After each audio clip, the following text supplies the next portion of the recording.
আজ আলহামদুলিল্লাহ আমি ভালো আছি, সচ্ছল আছি, কিন্তু আমি সবসময় এমন ছিলাম না।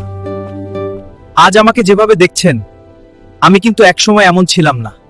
এই গ্রাম, এই রাস্তা, এই ঘরবাড়ি সবই আমার পরিশ্রম আর সেই টাকায় তৈরি। আমার নাম জাফর। আজ আমি তোমাদের আমার জীবনের গল্প বলবো। একসময় আমি ছিলাম খুবই গরিব পরিবারের ছেলে। আমরা ছিলাম 3 ভাই, শহীদ, রফিক আর আমি জাফর। আমাদের বাবা ছিলেন অনেক বৃদ্ধ, তিনি আর কাজ করতে পারতেন না। দেশেও তখন কাজের খুব অভাব ছিল, তাই আমাদের অনেক দিন না খেয়েই দিন পার করতে হতো। ক্ষুধা আর দুঃখ কষ্টে একসময় আমি সিদ্ধান্ত নিলাম আমি বাড়ি ছেড়ে বের হয়ে যাব।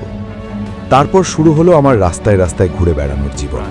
যেখানে যা পেতাম তাই খেতাম। কখনো কেউ দয়া করে খাবার দিত, কখনো না খেয়েই থাকতে হতো। একদিন হাঁটতে হাঁটতে আমি এমন একটা গ্রামে পৌঁছালাম যেখানে মানুষের অবস্থা বেশ ভালো, সবাই সচ্ছলভাবে জীবন কাটাচ্ছে।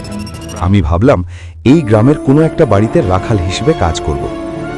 অবশেষে এক পরিবারের বাড়িতে কাজ পেলাম, কিন্তু আমি তখনও জানতাম না ওই পরিবারটা ছিল পুরো এলাকার সবচেয়ে ভয়ঙ্কর পরিবার। কিছুদিন পরে আমি আসল সত্যটা জানতে পারলাম। তাদের এত টাকা পয়সা আর ধন সম্পদ আসলে সৎপথে আসেনি, তারা ছিল ডাকাত। তারা বিভিন্ন জায়গায় গিয়ে অসহায় মানুষদের হত্যা করে তাদের ধন সম্পদ লুট করে আনত। এই ভয়ঙ্কর সত্য জানার পরও আমি সেখানে থাকলাম, কারণ অন্তত পেটে ভাত তো জুটছিল।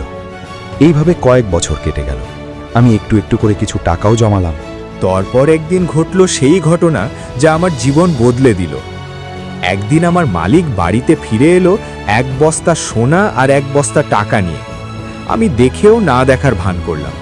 সে সব টাকা একটা গোপন জায়গায় লুকিয়ে রাখল, কিন্তু আমি জায়গাটা মনে রেখে দিলাম। সেদিন রাতে আমার মাথায় একটা চিন্তা আসলো, আমি কি সারা জীবন এই ডাকাতদের সাথেই থাকব? শেষ পর্যন্ত আমি একটা বড় সিদ্ধান্ত নিলাম। এক গভীর রাতে আমি সেই 1 বস্তা সোনা আর 1 বস্তা টাকা নিয়ে পালিয়ে গেলাম। কিন্তু ডাকাত সর্দার বিষয়টা জেনে গেল। সে আমাকে মারার জন্য লোক পাঠিয়ে দিল। আমি প্রাণ ভয়ে দৌড়াতে লাগলাম। দৌড়াতে দৌড়াতে একসময় জঙ্গলের মধ্যে ঢুকে পড়লাম। সেখানেও তারা আমাকে খুঁজে পেল। আমি আবার পালাতে লাগলাম। শেষে গিয়ে পৌঁছালাম একটা নদীর পাড়ে। সেখানে একজন মানুষ আমাকে দেখে ফেলল। আমি ভয় পেয়ে আবার পালাতে চাইছিলাম। তখন সে বলল, তুমি এই এত টাকা একা কি করবে? চলো আমরা ভাগ করে নিই আর দূরে কোথাও গিয়ে নতুন জীবন শুরু করি। আমি একটু ভেবে তার কথায় রাজি হয়ে গেলাম। আমরা একটা নৌকা নিয়ে অনেক দূরের একটা গ্রামে চলে গেলাম।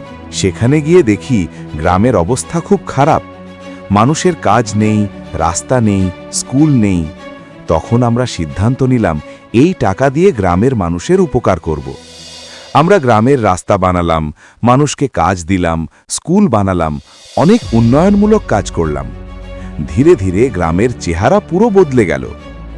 ডাকাতদের টাকা আমি নিজের জন্য রাখিনি, এই গ্রামের মানুষের জন্য খরচ করেছি। আপনার সাথে যে লোকটা এসেছিল সে কোথায়? আরে ভাই, আসেন তাকে দেখাই। কই গো সাদিয়া, একটু বের হতো। আসছি। এই যে সে চলে এসেছে। আমি যা করেছি সবকিছুতেই আমার স্ত্রী আমার পাশে ছিল। আমার সেই ডাকাত শ্বশুর এখন মাঝে মাঝে আমাদের বাড়িতে বেড়াতে আসে আর সবাই তাকে সম্মান করে। হ্যাঁ বাবা, ভালো আছো সবাই? আজ আমরা সবাই সুখে আছি। এই হলো আমার জীবনের গল্প। ভালো লাগলে লাইক, ফলো আর সাবস্ক্রাইব করতে ভুলবেন না।